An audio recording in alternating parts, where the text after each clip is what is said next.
Sebanyak 17 orang termasuk Presiden Joko Widodo dan putra-putranya, Gibran Rakabuming Raka dan Kaisang Pangarep, juga Ketua Mahkamah Konstitusi Anwar Usman, dilaporkan oleh Tim Pembela Demokrasi Indonesia dan Persatuan Advokat Nusantara ke KPK Senin 23 Oktober 2023. Adapun laporan tersebut didasarkan atas dugaan kolusi dan nepotisme.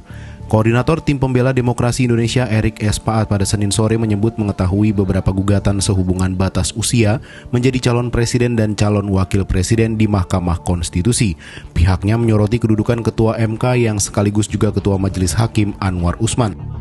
Mengenai pemutusan perkara yang bertendensi konflik kepentingan semacam itu, Presiden juga tidak meminta Ketua MK mundur.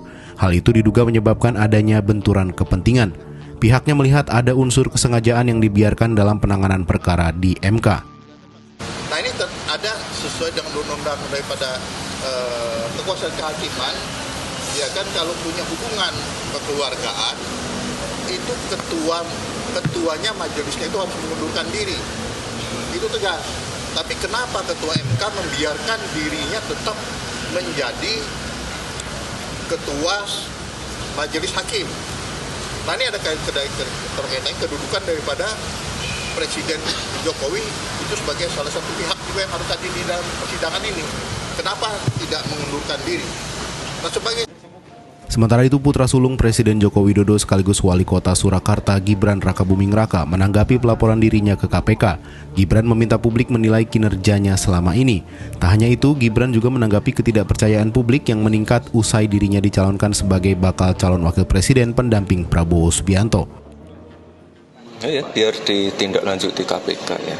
Monggo silakan. Mas, ini kan banyak pro kontra terkait setelah pengumuman MK, terus Mas Wali jadikan cawapres, banyak yang kurang mendukung hal ini, terus nanti gimana, Mas? Ya, saya kembalikan lagi ke warga untuk menilai ya.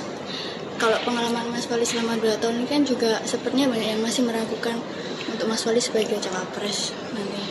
Ya, biar warga yang menilai. Pengajar Hukum Tata Negara Universitas Andalas Padang, Ferry Amsari, menilai secara konstitusi ketentuan di Undang-Undang Dasar menyebutkan bahwa Presiden dapat diberhentikan jika melakukan pelanggaran hukum.